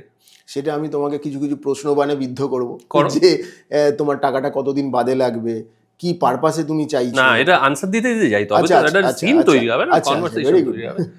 ধরো তোমার প্রথম প্রশ্ন, যে কতদিনের বাদে তোমার এই টাকাটা তুমি চাইছো রিটার্ন সমেত। এই পুরো টাকাটা আমি চাইছি এমন নয়, আমি চাইছি একটা পোর্শন আমার এমন থাকবে যেটা আমার যে কোনো সমস্যায় চট করে আমি পেয়ে যেতে পারবো, সেটা ধরো 30 টাকা, আর বাকি 70 টাকার মধ্যে তুমি আমায় ভাগ করে দাও 30-30-10, তাই তো? 30-30-10, 30% টাকা আমি 5 বছর পর নেব, 30% টাকা আমি 10 বছর পর নেব, 10% টাকা আমার লাগবে না পারপেচুয়াল। আচ্ছা, তো সেক্ষেত্রে যদি আমাকে বলতে হয়, আমি চাইবো 10% টাকা যেটা তোমার পারপেচুয়াল লাগবে না, ওটাকে তুমি স্মল ক্যাপ ফান্ডে ইনভেস্ট করো, ঠিক আছে? কেননা স্মল ক্যাপে রিস্কটা বেশি থাকে, ছোট ছোট কোম্পানি যারা খুব মানে বড় হতে চাইছে, কেননা রিটার্নটাও খুব বেশি। যে আর স্মল ক্যাপের একটা কারেকশন বা যখন হয় আমরা দেখি ওটা 4-5 বছরের সাইকেল থাকে, যে আমার কারেকশন হলো, ওটাকে রিভাইভ করে আগের রিটার্ন বেশি জেনারেট করতে গেলে ওরকম একটা সাইকেলের মধ্যে আছে। তো যেহেতু টাকাটা তোমার অনেক দিন বাদে লাগবে, তো সেটা আমরা ওখানে দিতে পারি, সেখান থেকে আমরা একটা বেশি রিটার্ন অফ ইন্টারেস্ট মানে ইনকামটা করতে পারি। যে টাকাটা তোমার 10 বছর বাদে লাগবে একটা 30% টাকা, সেই টাকাটাকে আমরা রাখলাম ফ্লেক্সি ক্যাপ বা মাল্টি ক্যাপ, যেখানে লার্জ মিড স্মল ক্যাপ সমস্ত মেশানো আছে, মার্কেট ভলাটিলিটিটাকে ম্যানেজ করে ওটা যাবে। যে টাকাটা লাগবে তোমার 5 বছর বাদে, যেটার খুব কম সময়, ওটাকে আমরা রাখলাম হয় multi asset allocation fund. Multi asset allocation মানে কিছুটা পোর্শন, ধরা যাক 30% মতো সে ইকুইটি ফান্ডে ইনভেস্ট করবে, 30% মতো ডেট ফান্ডে ইনভেস্ট করবে, বাকি 30% সে গোল্ড, সিলভার এই সমস্ত করবে, কমোডিটিতে ইনভেস্ট করবে। তো এটাতে রাখা যায়, অথবা ব্যালেন্স অ্যাডভান্টেজ ফান্ড, যেখানে 50-50 বা 60-40 রেশিওতে ডেট ইকুইটির রেশিও থাকবে, যেহেতু 5 বছরের হরাইজন, 5 বছরের হরাইজনে পুরোটা ইকুইটিতে দিলে ভোলাটিলিটি অনেক বেশি হাই থাকে। আর যে টাকাটা তোমার কন্টিনজেন্সি ফান্ড, মানে আমার যে কোনো সময় টাকাটা লাগবে, ওটা আমরা রাখি মিউচুয়াল ফান্ডের লিকুইড ফান্ডে। লিকুইড ফান্ডটা হচ্ছে একদম সেভিংস অ্যাকাউন্টের মতো, মিউচুয়াল ফান্ডের সেভিংস অ্যাকাউন্ট, ওখানে পুরোটাই মানি মার্কেট ফান্ড বা ওভারনাইট ফান্ডে ইনভেস্ট করা থাকে। সেটা অ্যাপ্রক্সিমেটলি রিটার্ন আমরা এক্সপেক্ট করতে পারি মিনিমাম 4% থেকে ম্যাক্সিমাম অ্যারাউন্ড 8-9%ও মাঝে মাঝে চলে যায়। তো এই জায়গায় ভ্যারি করে, যেটা আমার সেভিংস অ্যাকাউন্টে না রেখে আমি ওখানে রাখলাম। এবং আগে কিছু কিছু মিউচুয়াল ফান্ড কিন্তু তারা ডেবিট কার্ডেরও অপশন দিয়েছিল, যে তাদের ওই লিকুইড ফান্ডে থাকলে ব্যাংক থেকে কিন্তু সেই টাকাটা একটা সার্টেন পোর্শন 50% মতো টাকা তুলতে পারে। এখন হয়তো সেটা তারা বন্ধ করেছে। তো সেহেতু একেবারে রাত বিরেতে টাকা রাখার জন্য সেটা ব্যাংকের সেভিংস অ্যাকাউন্টে রইল, আর যেটা আমি মনে করি যে এমার্জেন্সি ফান্ড, কিন্তু আমি আজকে রিডেমশন জমা দিলে আমি কালকের মধ্যে আমার অ্যাকাউন্টে টাকা ঢুকে যায়, একদিনের T+1 ঢুকে যায়, তো সেই টাকাটা আমি লিকুইড ফান্ডে পার্কিং করে রাখলাম। তো এইভাবে করে ভাগ করে রাখা। আচ্ছা, তুমি কি ওই রিয়েল এস্টেটে ইনভেস্ট করা সাজেস্ট করবে? রিয়েল এস্টেটে ইনভেস্ট করা সাজেস্ট করবো, কিন্তু সেটা কিন্তু লং টার্ম বেসিসে। এবং এখানেও আমাদের একটা কিন্তু মিসকনসেপশন আছে যে রিয়েল এস্টেটে বা ফ্ল্যাটে, আমি আজ একটা ফ্ল্যাট কিনলাম, ওটাকে আমি রেন্টে দিয়ে দেবো, আমার একটা রেগুলার ইনকাম আসবে। কিন্তু ওটাকে যদি আমি ক্যালকুলেট করে দেখি, রেন্টাল ইনকাম ইন্ডিয়াতে, অল ওভার ইন্ডিয়াতে, যদি সেটা রেসিডেন্সিয়াল প্রপার্টি হয়, 2.5 থেকে 3% কিন্তু ইন্টারেস্ট আসে। হ্যাঁ, ঠিক আছে, আমরা ভাবি হয়তো হ্যাঁ একদম। মাসে মাসে 20,000 টাকা করে পাচ্ছি, কিন্তু কত টাকা দিয়ে আমি প্রপার্টিটা কিনেছি তার এগেনস্টে আমি একটা 20,000 25,000 টাকা করে রেন্ট পাচ্ছি, সেটা ক্যালকুলেট করলে দেখা যাবে 2.5-3% ইন্টারেস্ট আসছে। তো সেক্ষেত্রে আমি খুব একটা সাজেস্ট করি না, কিন্তু লোকের একটা ইমোশনাল ভ্যালু থাকে। না, এটার আমার একটা কাউন্টার কোয়েশ্চেন আছে। কাউন্টারটা কি, ধরো আমরা যখন মোস্টলি ফ্ল্যাট কিনি, অনেক ক্ষেত্রেই হোম লোন করে ফ্ল্যাট কিনি। হ্যাঁ, এবার হোম লোন আমার মোটামুটি 9%, 9.5%, 8.5%, 9%, 9.5% তো নেয়ই এখন, এইরকম একটা ইন্টারেস্ট চার্জ করে। এবার 2.5-3% তুমি বলছো ফ্ল্যাট থেকে পেয়ে যাচ্ছি আমি থ্রু রেন্টাল ইনকাম, তাহলে 6% ইন্টারেস্টে ওটা পেয়ে যাচ্ছি।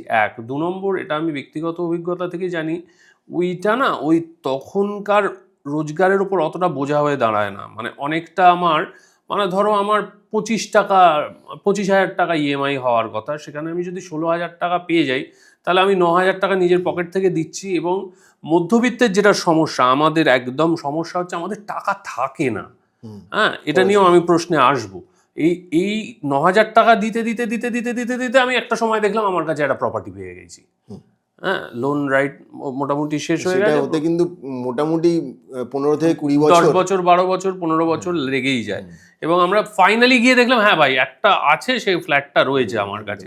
সেই কারণে অনেক সময় ইনভেস্ট করি। কিন্তু তুমি আমাকে বলো তুমি কি সাজেস্ট করবে সেক্ষেত্রে? ধরো আমি নিজের পকেট থেকে 9,000 টাকা হয়তো অন আ মান্থলি বেসিস দিচ্ছি, যেমন সত্যি কথা, তেমনই আবার এটাও সত্যি কথা যে 1 মাস 2 মাস বছরের মধ্যে ভাড়া চেঞ্জ, 11 মাসের কন্ট্রাক্ট, পরের মাসটায় ভাড়া পেলাম না, 1 মাস গেল, তার মানে 25 এক্সট্রা জুড়লো। একটা মেনটেনেন্স কস্ট আছে মিনিমাম 2,000 টাকা করে তো লাগেই, তার মানে সেটার একটা 24,000 টাকা এক্সট্রা অ্যাড হলো। 3 বছর অন্তর অন্তরই আজকাল ভীষণ ভালো জিনিস দিয়ে যেহেতু ফ্ল্যাটগুলো তৈরি হয়, সেহেতু রং চেঞ্জ করতে হয়, প্লাস্টার চেঞ্জ করতে হলো, টাইলস উঠে গেল, প্লাস্টার চেঞ্জ করতে হলো, সেটা নিয়ে এক প্রস্ত হয়। অনেকে কি করে ফার্নিশড অ্যাপার্টমেন্টস দেয়, ফার্নিশড অ্যাপার্টমেন্ট দিলে তার ওই যে যে সমস্ত অ্যাক্সেসরিজ দেয়, যে সমস্ত গ্যাজেটস দেয়, টিভিটা গেল, হ্যাঁ, সেগুলোর হ্যাঁ, সারানোর ব্যাপার আছে। তোমার কি সাজেশন, মানে তুমি কি বলবে যে না রিয়েল এস্টেট কেনার দরকার নেই, 9,000 টাকা করে, তা না হলে আমি 9,000 টাকা তোমার হাতে দেবো, আমার ধরো 15 বছর পরে ওই রিটার্নটা চাই, পসিবল? এক্ষেত্রে আমি একটাই কথা বলবো, যেটা টোটাল যে ইনকামটা আসছে তার এই ইএমআই দেওয়া থেকে শুরু করে আমি কত টাকার রেন্ট পেলাম সেটা মাইনাস করা থেকে শুরু মোদ্দা ব্যাপারটা, এবং এই মেনটেনেন্স সমস্তগুলো 20 থেকে 25%-এর বেশি হওয়া উচিত না। মানে আমি যদি 100 টাকা রোজগার করি সারা বছরে, তো সেই 100 টাকা থেকে বছরে 25 টাকার বেশি আমি যদি আমার আপ টু 25 রুপিস যদি আমার রিয়েল এস্টেটের পেছনে যায়, তাহলেই কিন্তু আমি নেওয়া উচিত। এর বেশি হয়ে গেলে একটুখানি রিস্ক হয়ে যায়। রিস্ক কোন ক্ষেত্রে হয়? এখনকার দেখছি আমরা এআই এর বাজারে যে কোনো সেক্টরে কিন্তু চাকরির খুব একটা আনসার্টেনিটি হয়ে যায়, নয় যে শুধু আইটি সেক্টরে। প্রেডিক্ট করা হচ্ছে যে হোয়াইট কলার জবস এর মধ্যে 60-70% সারা পৃথিবীতে চলে যেতে পারে। একদম। তো সেই কারণে আমি যে 10-15-20 বছরের একটা হোম লোনের সিস্টেমে ঢুকছি, ওটা কিন্তু খুব মাথায় রাখতে হবে যে যদি কিছু হয় তাহলে আমি ওইটাকে কিভাবে সামাল দেবো। যার জন্য আমি ওই জন্য বললাম ম্যাক্সিমাম 20-25%-এর বেশি রিস্ক নেওয়াটা খুবই রিস্ক হয়ে যাবে ইনভেস্টমেন্টের ক্ষেত্রে। এবার হচ্ছে কি, যেটা আমি যদি রেন্ট আউট করছি তাহলে তো আমার ইনভেস্টমেন্ট, আমি ওটাকে লিকুইডেট করে দিতে পারলাম। লিকুইডেট করতে যদিও সময় লাগে, যে আমি একটা ফিনান্সিয়াল অ্যাসেটকে যত তাড়াতাড়ি সেল করতে পারবো, রিয়েল এস্টেট প্রপার্টিকে আমার 2 মাস 4 মাস 6 মাস টাইম লাগবে। কিন্তু যেটা আমি নিজে রয়েছি ওটাকে কিভাবে লিকুইডেট করবে? এক তো ওখান থেকে রেন্টও আসবে না, আমাকে পুরোটাই ইএমআইটা দিতে হচ্ছে পকেট থেকে। যদি এরকম ভগবান না করুন কিছু হলো, চাকরি টাকরি চলে গেল, সেক্ষেত্রে আমাকে ওটা আছে। একটা যেটা করা থাকে ইন্স্যুরেন্স, সেটা তো আমি মারা গেলাম আমার ফ্যামিলি ইন্স্যুরেন্সটার টাকা পেলো, সে ব্যাংকে লোন শোধ করে দিল। কিন্তু যদি আমি বেঁচে রয়েছি কিন্তু আমার চাকরি নেই, হঠাৎ করে চলে গেছে, তাহলে আমি কিভাবে সেটাকে সামাল দেবো? তাহলে তো ব্যাংক তো পথে নামিয়ে দিয়ে নিয়ে নেবে ফ্ল্যাটটাকে। এই জিনিসগুলোকে মাথায় রাখতে হবে, যেটা আমি কিভাবে করবো, ওইটারও কন্টিনজেন্সি প্ল্যানিং করে রাখতে হবে, না হলে কিন্তু বিপদ আছে। সেক্ষেত্রে বেটার হচ্ছে এটাও খুব ইন্টারনেটে চলে এবং লোকের মধ্যে, আমি রেন্ট নেবো না ইএমআইতে কিনবো, তাহলে কি আমি নিজে ভাড়া থাকবো এবং বাকি টাকাটা মিউচুয়াল ফান্ডে রাখবো, এটা বলছো? এটা ডিপেন্ড করছে ওই সিচুয়েশনটার উপরে, যে আমি কিভাবে ওটাকে সামাল দিতে পারবো, যে না ঠিক আছে যদি আমার এরকমও কিছু হয়ে যায় আই ক্যান ম্যানেজ, চালিয়ে নিতে পারবো। আমার 10 বছরের লোন নিচ্ছি বা 15 বছরের নিচ্ছি, যদি আমার রেগুলার ইনকাম স্যালারি চলে যায় তাহলে আমি এটা এইভাবে করে নিতে পারবো, আমি দেখে নিচ্ছি, ঠিক আছে তাহলে নাও, কোনো অসুবিধা নেই। আমার একটা ইমোশনাল ভ্যালু থাকে না, যে আমার মাথার আমার নিজের নামে একটা প্রপার্টি রইলো। আজকে আমরা অনেকেই আছি যাদের একটা টি শার্ট আছে এবং সেই টি শার্টে যে যে কথাটা লেখা আছে সেটা খুব সত্যি কথা, যা কামাই সব ইএমআই। একদম তাই, মানে এটা কেন হয়েছে জানো, যে এই যে ফাইন্যান্সিয়াল লিটারেসি, এটা কিন্তু নর্মাল লিটারেসির থেকে ডিফারেন্ট। আজকে একটা মানে আমার কাছে এরকম খুব উচ্চ প্রফেশন, মানে ডাক্তার, লয়ার, এরকমও প্রশ্ন করে, আচ্ছা আমি না একটা এসআইপি করবো, কিন্তু না মিউচুয়াল ফান্ডে টাকা রাখবো না, ওটা কিন্তু খুব রিস্ক আছে। এখন ওই যেহেতু এসআইপি চলছে, আমাকে একটা এসআইপি করে দিন, কিন্তু আমি মিউচুয়াল ফান্ডে টাকা রাখবো না। তো এসআইপি, মিউচুয়াল ফান্ড, মানে ফাইন্যান্সিয়াল, এটা কিন্তু একটা আলাদা ব্যাপার যেটা আমাদের স্কুলে শেখানো হয় না।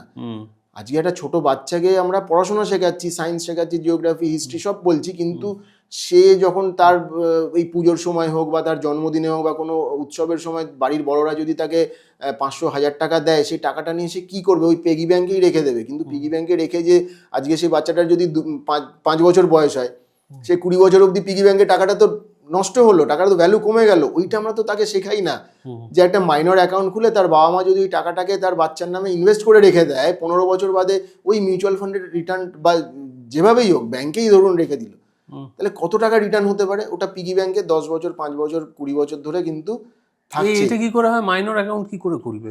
ব্যাংকে মাইনর অ্যাকাউন্ট খোলা যায় তো, ও করে সেটা ইনভেস্টও করা যায়? হ্যাঁ, করে ইনভেস্টও করা যায়, মাইনরের নামে ইনভেস্ট করা যায় না। কত টাকা মিনিমাম? মানে কোনো মিনিমামের যেরকম নর্মাল মিউচুয়াল ফান্ডের বা যে ফান্ডের যে মিনিমাম অ্যামাউন্ট আছে সেটা করা যায়।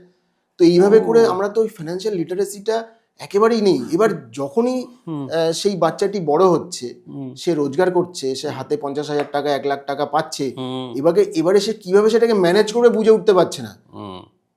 ওই জিন্দেগি না মিলেগি দোবারা, মানে আমি বেঁচে আছি, উড়িয়ে দেবো সবকিছু, নিশ্চয়ই সেটা করা উচিত, কিন্তু ভবিষ্যতের জন্য তো কিছু কিছু টাকা রাখতে হবে। এই জিনিসটা তো আমরা ছোট থেকে যদি স্কুল কলেজে শেখাই যে ফাইন্যান্স ম্যানেজমেন্ট কিভাবে করা উচিত, তাহলে কিন্তু এই যা কামাই পুরোটাই ইএমআইটা হবে না। ধরো আমাদের মধ্যে অনেকেরই আছে যাদের একটু বেড়াতে যাওয়ার শখ আছে, হ্যাঁ, অনেক পুজোর সময়, আমি যেমন প্রত্যেক বছর দুর্গাপুজোর সময় ছুটি পাই, ওই সময়টা বেড়াতে চলে যাই। মোটামুটি ভাবে প্রত্যেকবারই যখন ফিরে আসি বেরিয়ে, তখন ভাবি এমন একটা কিছু করব যাতে সামনের বছর এই বছর যে চিন্তাটা ছিল সেটা না হয়। প্রত্যেক বছর সিচুয়েশনটা একই থেকে যায়, কোনো প্ল্যানিং হয় না। এটা কিভাবে মানে খুব স্মুথ ম্যানেজ করা যায় এই বিষয়টা? অবশ্যই করা যায়, একদমই ফিনান্সিয়াল প্ল্যানিং, যেটা একটু আগে কথা হলো যে আমার 100 টাকা রয়েছে, এইভাবে আমরা ভাগ করলাম, সেরকমভাবে যে আমার শর্ট টার্ম গোল, এবং সেই শর্ট টার্ম গোলটা আমি একেবারে শর্ট টার্ম না করে, ঠিক আছে আগামী 5 বছর একটু যদি টাকাটাকে আমি বাড়তে সময় দিই, তাহলে আরো 5 বছর বাদে আমি আরো বেটার একটা হলিডেতে যেতে পারি, ইউরোপ ট্রিপ হতে পারে। তো সেটার জন্য আজকের দিনে দাঁড়িয়ে যদি আমি ইউরোপ ট্রিপ করতাম, আমার যদি সাপোজ খরচা আসতো 3 লাখ টাকা, দুজন যাবো, ধরো 5 লাখ টাকা 5 লাখ টাকা লাগবে দুজন গেলে, তাহলে আমি এটা যাবো 5 বছর বাদে, তাহলে আমি একটা অ্যাপ্রক্সিমেটলি 8-9 বা 10% মতো একটা ইনফ্লেশন ধরে, তাহলে আমি দেখলাম এত টাকা আসছে, তাহলে আমি টাকাটাকে সেইভাবে ইনভেস্ট করে রাখলাম, 5 বছর বাদে টাকাটা আমি তুললাম, ঘুরতে চলে গেলাম। আচ্ছা, মিউচুয়াল ফান্ড করলে কত ইন্টারেস্ট পাওয়া যায় গো? ইন্টারেস্ট তো মিউচুয়াল ফান্ডে তো ফিক্সড কিছু নেই, কিন্তু যদি মোটামুটি যদি প্ল্যান করে ঠিক মতো রাখা যায়, ডাবল ডিজিট রিটার্ন এক্সপেক্ট করাই যায়, 10-12% রিটার্ন এক্সপেক্ট করা যায়, যদি সেটাকে ঠিক মতো ম্যানেজ করে রাখা যায়, ফান্ডটাকে অ্যাসেট অ্যালোকেশন করে, ডেট, ইকুইটি, ব্যালেন্স মিক্সচার করে যদি ঠিক মতো প্ল্যান করে রাখা যায়, 5 বছর বাদে কিন্তু double digit return minimum expect করাই যায়, ঠিক মতো ম্যানেজ করে। মিউচুয়াল ফান্ডে কত বছরে টাকা ডবল হয়, মানে এমনি নর্মালি মিউচুয়াল ফান্ডে এভরি 5-6 ইয়ার্সে কিন্তু টাকা ঠিক মতো ম্যানেজ করলে, ফান্ডে রাখলে 5-6 বছরের মধ্যে টাকা ডাবল হতে থাকে। আচ্ছা, তোমরা কি শেয়ারেও ইনভেস্ট করো, মানে ডিরেক্ট শেয়ার? হ্যাঁ, ডিরেক্ট শেয়ারেও ইনভেস্ট করে যারা যেগুলোতে বেশি মানে রিস্ক নিতে চায়, একটু মানে ইনস্ট্যান্ট গ্র্যাটিফিকেশন দরকার পড়ে, এখন বিশেষ করে এখনকার জেনজিদের, তাদেরকে আমরা ওটাই করাতে, না হলে তো তারা থাকবে না, নিজেরা অ্যাপের মাধ্যমে করে, কিন্তু কোথায় করছে না করছে, কেননা এই কোভিডের সময় আমরা এটাও দেখেছি, লক্ষ লক্ষ ডিম্যাট অ্যাকাউন্ট গজিয়ে উঠেছে, আজকে তারা সব মাথা চাপড়াচ্ছে। ডিমেটা কি অ্যাকাউন্ট যে কোভিডের সময় তৈরি হয়েছিল বন্ধ হচ্ছে? অনেক বন্ধ হয়ে গেছে, রিয়েলি লস হয়ে গেছে। তো এবার ওই ইনস্ট্যান্ট যেটা প্ল্যানিং না করে, যেটা আমি বললাম ফিনান্সিয়াল লিটারেসি যদি না থাকে, আমি একটা দুমদাম শেয়ারের খবর এসছে, ব্রোকার কি সে তো খবর দেবে, ব্রোকারেজ শুধু না, এখন প্রচুর ইউটিউবে প্রচুর এরকম খবর পায়। এখন সেবি থেকে আবার ইউটিউব থেকে সেখান থেকে বলে আমাদের হোয়াটসঅ্যাপ চ্যানেলে চলে আসুন, এমন টিপস দেব না। এখন রেগুলেটর কিন্তু এগুলোর উপর অনেক রেস্ট্রিকশন করে দিয়েছে। অনেক এরকম ইউটিউব চ্যানেল বা সোশ্যাল মিডিয়া চ্যানেল যারা এগুলো করতো সেগুলোকে ব্যান করে দেওয়া হয়েছে, বন্ধ করে দেওয়া হয়েছে, বিকজ এই মিসলিডিং প্রচুর টাকা নষ্ট করেছে। এবং এটা তাদের যে ফাইন্যান্সিয়াল লস হচ্ছে তা নয়, আজকে যে লোকটা লস করে ফেললো ট্রাস্ট চলে যাচ্ছে, শেয়ার মার্কেটেই আসছে না, সে টাকাটা নিয়ে গিয়ে ওই আলমারিতে রেখে দিচ্ছে বা ব্যাংকে এফডি করে দিচ্ছে, তাতে করে তার ফিউচারের ফিনান্সিয়াল লস হচ্ছে। এবং মার্কেট একটা ইনভেস্টার এইভাবে করে কিছু ইনভেস্টার হারাচ্ছে। তারা কিন্তু আর জীবনে মানে কবে যে আসবে শেয়ার মার্কেটে বা ইকুইটিতে ইনভেস্ট করতে, এবার ইকুইটিতে ইনভেস্ট না হলে আজকে আমরা যে দেখছি প্রায় 30,000 কোটি টাকার ওপরে এসআইপির মাধ্যমে মার্কেটে ইনফিউজ হচ্ছে। তো আজকে যখন এফআইআইরা প্রচুর টাকা তুলে নিয়ে যায়, আগে কি হতো, টাকা তুললেই মার্কেট একেবারে ধরাস করে পড়ে যেত, এখন পড়ে যাওয়ার পরেও উঠে দাঁড়াচ্ছে কিসের জন্য? ডোমেস্টিক যে এসআইপিতে এতগুলো টাকা করে প্রত্যেক মাসে ঢুকছে তার জন্য। আচ্ছা আচ্ছা আচ্ছা আচ্ছা, এখন ওই ইন্ডিয়া নিজেই ফাইন্যান্সিয়াল ফ্রিডম কিন্তু হয়ে যাচ্ছে, যে আমাদের আর ফরেন ইনভেস্টারদের ওপরে মুখ তাকিয়ে বসে থাকতে হয় না, আমাদের নিজেদেরই টাকা আমরা নিজেরা ইনভেস্ট করে করে কিন্তু সেই জায়গাটায় পৌঁছতে মানে পেরেছি যে মার্কেটকে আমরা ধরে রাখতে পারবো। সাধারণ একটি ছেলে কতদিনে কোটিপতি হতে পারে? হ্যাঁ, সেটা ডিপেন্ড করছে সে কতটা ডিসিপ্লিনভাবে রাখছে। আজকে কিন্তু 2,000 টাকা মাসে ইনভেস্ট করেও কিন্তু একটা লোক কোটিপতি হতে পারে। হ্যাঁ, মাসে 2,000 টাকা। ভালো লাগলো আমার।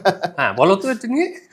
কেননা আমি কদিন আগেই এটা নিয়ে আলোচনা করেছিলাম, যখন আগের ওই যে লক্ষ্মীর ভান্ডার এবং বিভিন্ন এই যুবসাথীটাতে ছিল, যেখান থেকে টাকা পেত, যদি সারপ্লাস কারোর থাকে 1,000 টাকা ইনভেস্ট করে, কিন্তু একটু টাইম দিতে হবে, 25-30 বছর ধরে ওই টাকাটাকে ডিসিপ্লিনভাবে রাখতে হবে, রেখে যেতে হবে। হ্যাঁ, কারণ কোটিপতি হওয়া বা 60-70 লাখ টাকাও কিন্তু হয়ে যেতে পারে 500 টাকা 1,000 টাকা করে ইনভেস্ট করে রাখলে, এবং 2,000 টাকা করে ইনভেস্ট করলেও কিন্তু এটা হতে পারে। আজকের যুগে হেলথ ইন্স্যুরেন্স করতে গেলে কত টাকার হেলথ ইন্স্যুরেন্স রাখা উচিত? হেলথ ইন্স্যুরেন্সটা তো ডিপেন্ড করছে। হেলথ ইন্স্যুরেন্সে এখন হেলথের যা কস্ট বেড়ে গেছে, সেক্ষেত্রে মিনিমাম মানে 5 লাখ 10 লাখ টাকার কভারেজ, এবং বয়স কম থাকলে হেলথ ইন্স্যুরেন্সের প্রিমিয়াম কম থাকে। না, 10 লাখ টাকা ধরো, একটু 60+ লোকজনের প্রিমিয়াম, 60+ লোক প্লাস হলে তার 10 লাখ টাকার জন্য হিউজ ওইটাও কিন্তু এই যে আমরা যার জন্য বলি যে এজ অ্যারাউন্ড 30-35 ম্যাক্সিমাম 40-র মধ্যে এই সমস্ত প্ল্যানিংগুলো করে সেই খাতে টাকাগুলো জমাতে, যাতে করে পরবর্তীকালে যখন 60-65-70 বছর বয়স হবে, যখন তার রেগুলার ইনকাম থাকবে না, কিন্তু তখন এই খরচগুলো প্রচুর বেড়ে যাবে।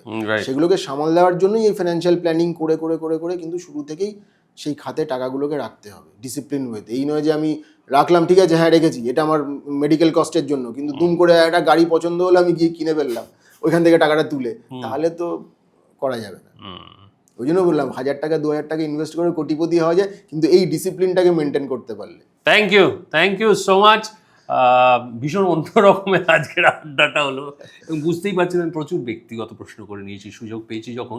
এই পডকাস্টটা করে আমার সুবিধা হয়, নানান ধরনের এক্সপার্টদের পাওয়া যায়, তাদের ব্যক্তিগত প্রশ্ন এমন কায়দায় করি মনে হয় সবার জন্য করছি। আসলে আমি তো অনেকটা একই রকম, আমাদের প্রশ্নগুলো একরকম। ফলে যদি আর কোনো প্রশ্ন থাকে ফাইন্যান্স সংক্রান্ত, কমেন্ট বক্সে লিখে দিন, আমি ওকে প্রশ্ন করব। লাইক করুন, একটু সাবস্ক্রাইব করুন। সাবস্ক্রিপশনটা আবার একটু কিরম যেন থমকে যাচ্ছে।